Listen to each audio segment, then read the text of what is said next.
안녕하십니까. 조세 전문 변호사 고성채입니다. 오늘의 주제는 금전소비대차에 덫에 걸리다 라는 실제 사건을 가지고 말씀드려 보겠습니다. 2004년에 자가 어떤 자산을 취득을 했어요. 이 취득을 하는데 20억이 필요해요. 20억을 은행으로부터 대출을 받았다. 대출을 받았는데 2006년에 보니까 이 대출이 딱 변제가 되는 거예요. 변제가 이렇게 이루어졌다. 그런데 자가 이렇게 은행한테 해줘야 되는데, 변제를 해야 되는데, 이 자가 아니라 부가 이렇게 은행한테 대출을 아들 거를 변제했다 이거예요. 이게 본문에 이제 대입변제다 이겁니다. 이렇게 되면 이게 증여가 되는 거예요. 증여가 되기 때문에 2009년에 세무조사가 된 거예요. 이거 누가 갚았냐? 그러니까 아버지 돈에서 이렇게 간 것이 확인된다라는 겁니다. 그러면 이거는 증여니까 우리는 증여로 벌란다 하면서 12억 증여세 내라. 이렇게 하니까 불복을 했죠. 나 억울하다. 이게 아버지가 이게 대변제 한 게 아니고 대변제 하게 된 계기가 내가 이게 돈을 좀 빌렸다. 융통을 했다. 아버지로부터. 그러니까 금전 대여를 받았다. 내가. 증여가 아니고 아버지로부터 빌렸다 이거예요. 아니 왜 빌렸다고 그러냐. 아버지가 대신 갚은 것이 증여지. 그러니까 아니 내가 이혼을 하다 보니까 장인 보증으로 이 대출을 받았는데 이혼을 하니까 갚아줘야 될 거 아니야. 장인이 자꾸 압박을 하니까. 그래서 할 수 없이 아버지가 재산을 팔아가지고 그 판 돈으로 일단 갚았다. 그리고 내가 지금 주택 사업 시행을 하기 때문에 이 주택 지금 하고 있는 이 시행 사업만 내가 성공하면 다 갚을 수 있다. 이게 성공만 하면 이게 금방 갚는다. 이렇게 한 거예요.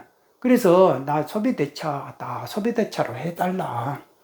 그래서 불복해서 그러면 오케이. 그러면은 12억 이거 우리가 증여세 안 하고 금전소비대차로 할란다. 대신 금전소비대차니까 2006년에 이제 이때부터 그러면 변제를 빌렸다 이거예요. 대여 시점이 이때니까 우리가 2009년까지 2006년, 2007년, 2008년, 2009년 4년 거에 대해서 이자 금전 빌렸다 하니까 법정이자 계산해가지고 해보니까 2억이더라. 그러니까 2억을 내놔라.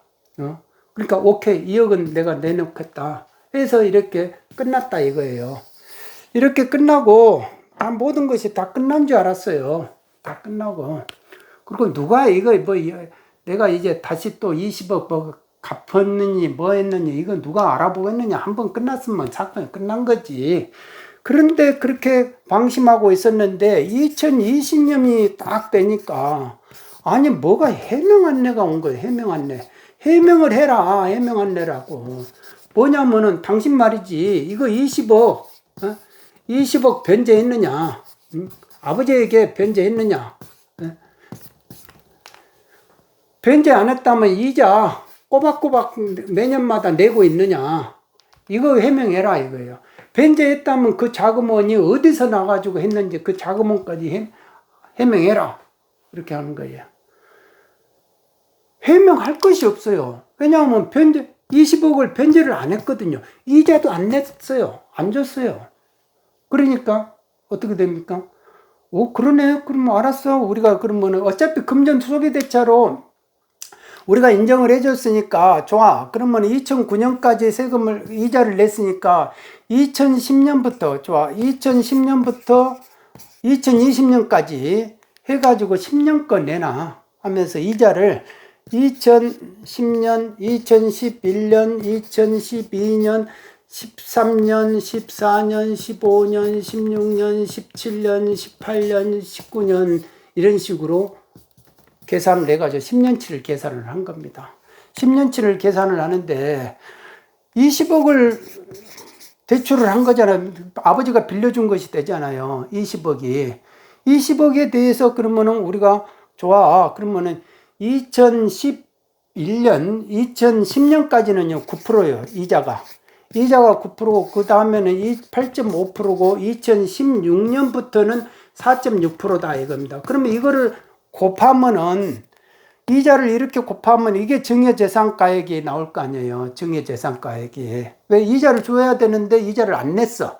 그러니까 이자 안 낸 부분만큼 아버지가 증여를 한 거예요. 무상증여를. 그래서 이렇게 해서 계산을 하면 증여재산가액이 나오고, 거기에다가 세율 더하면 결정세액이 나온다 이겁니다. 그러니까 그 증여재산가액을 전부 다 합해보니까 한 14억 나와요. 14억에서 세율을 곱해가지고 본세를 계산해보니까 한 5억 이상이 나오더라 이거예요. 5억이.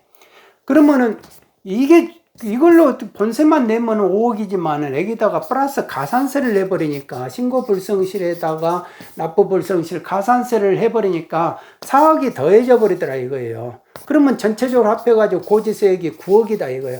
9억 내라 이거예요. 9억. 2020년에 와가지고 9억 또 내라 이래버린 거예요. 그러니까 완전히 황당해버린 거죠. 자기는 뭐든지 다 끝나고, 아이고 그거 2억 내놓고 끝났다 했는데 9억을 내놓으라 이거예요. 9억을. 지금 와서 이게 9억을 내가 낼 능력이 없다. 내 사업이 망해가지고 낼 능력이 없다. 아니 그때는 금전 소비대차라고 본인이 해달라고 했잖냐. 변제기도 내 사업이 성공할지 이렇게 해서 우리는 그 자체를 금전 소비대차 자체를 우리는 인정 안 하고 증여를 보려고 했는데, 본인이 이게 증여가 아니고 소비대차라고 해달라 해가지고 소비대차로 인정을 했기 때문에 우리가 그래서 이자에 대해서 과세했고, 그때 한 2억 정도 과세했고, 그 당시 2억, 그 다음에 지금, 그러니까 이제 지금까지도 안 냈으니까 9억 내놔라. 그러니까 전체적으로 11억이 납세자는 11억이나 내야 된다 이거예요. 자, 이분 같은 경우는 그러면 2006년에서부터 빌려가지고 2009년 세무조사까지 해가지고 2억을 냈고요. 그 다음에 2010년부터 해가지고 2019년까지 9억을 내야 된다 이겁니다. 여기는 이제 가산세도 더 플러스가 돼가지고 가산세 4억이 포함이 되잖아요. 중요한 거는 돈을 안 빌리면, 안 갚으면 20억이 어디 있냐 이거예요. 20억이. 그러면 계속 어떻게 됩니까? 이자는 계속 이자 증여가 돼버리는 거예요. 그러니까 증여세는 매년 계속 나온다 이거예요. 금전 소비대차는 매년 1년 단위로 대출이 되는 걸로 봐요. 그러면 이때가 증여 시기다 이겁니다. 증여 시기. 증여 시기다 이거예요. 그러니까 이자를 줬어야 되는데 이자를 안 줘. 안 주면 그 연도마다 매년마다 계산하게끔 돼 있다 이겁니다. 그러니까 이분이 20억을 안 갚을 때까지 이자가 계속 나간다라는 겁니다. 증여세로. 그러면은 이게 20억보다 더 많이 세금이 나갈 수 있다 이겁니다. 무한대로 나갈 수도 있어요. 죽을 때까지 못 갚으면 계속 때려버리니까. 금전 소비대차가 이렇게 무서운 거예요. 근데 우리는 일단 지금 이제 B2 한 사람들 있잖아요. B2 뭐든지 빚을 내 가지고 자산을 취득하는 게 아니다. 그게 이제 투자의 가장 첫 번째 가는 공식이다 이겁니다. 그런데 그 공식을 저버리고 남의 친구가 뭐 사가지고 막 이게 잘 돼가지고 이익 냈다 막 이렇게 하니까 그게 다 실제로 현금화가 된 것도 아니고 그냥 관념 속에서만 빙빙 도는 거예요.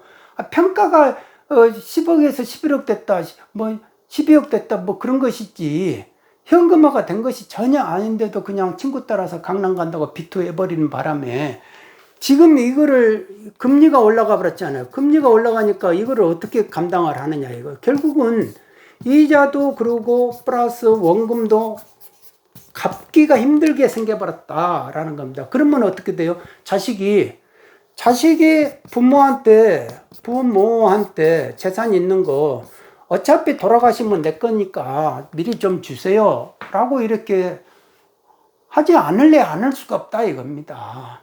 응? 내가 지금 죽게 생겼으니까 나 지금 조금이라도 살려주려면 지금 주시고 나중에 사망할 때 상속으로 받는 거 원하지 않을 테니까 지금 주시라. 그러니까 정여를 해주든지 정 안 되면 금전소비대차라도 해주라. 금전대여를 이런 식으로. 그러면 아들아 그러면은 정여 플러스 해가지고 이렇게 해가지고 하자 라는 식으로 하든지 뭐를 하든지 간에 금전대여가 들어가 버리면은 나중에 이 원금을 누가 갚냐 이거예요. 그러니까 자식이 원금을 자기 돈으로 갚아야 된다라는 겁니다. 안 갚으면 어떻게 돼요? 국세청이 이렇게 지켜보고 있다니까요. 그러니까 금전소비대차의 덫이라는 거는 이게 사후관리 한다는 말이에요. 사후관리.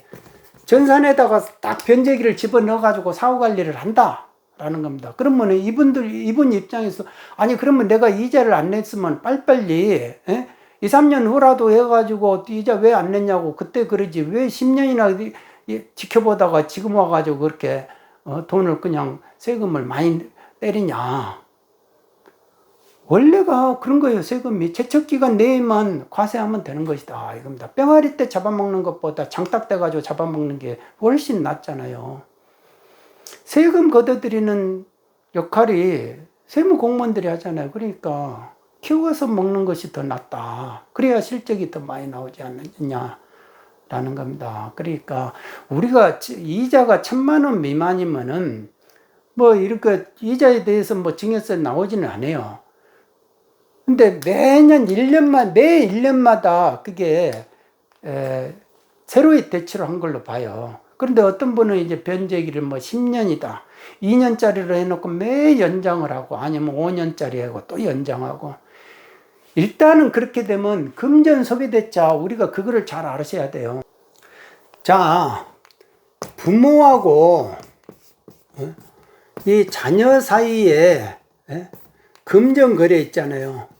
금전거래 이거는 일단은 증여로 추정을 한다라고 이렇게 돼 있단 말입니다. 그러니까 추정을 하려면 추정이니까 번복해봐라. 본인이 입증 책임을 이 자녀들한테 이제 넘긴다 이겁니다. 자녀들한테.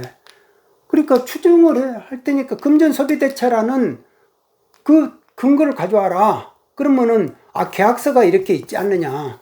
그런데 그 날이 난 거 있잖아요. 날이 난 것도 도장을 탁 이렇게 손으로 문제 봐요. 지금 만들었는지 세무조사 기간 동안에 만들었는지 옛날에 만들었는지. 그리고 이거는 지금이라도 만들었으니까 우리는 이거 인정 못한다. 그러니까 이제 그러면 공증된 거다. 그러면 오케이 이거는 인정하겠다.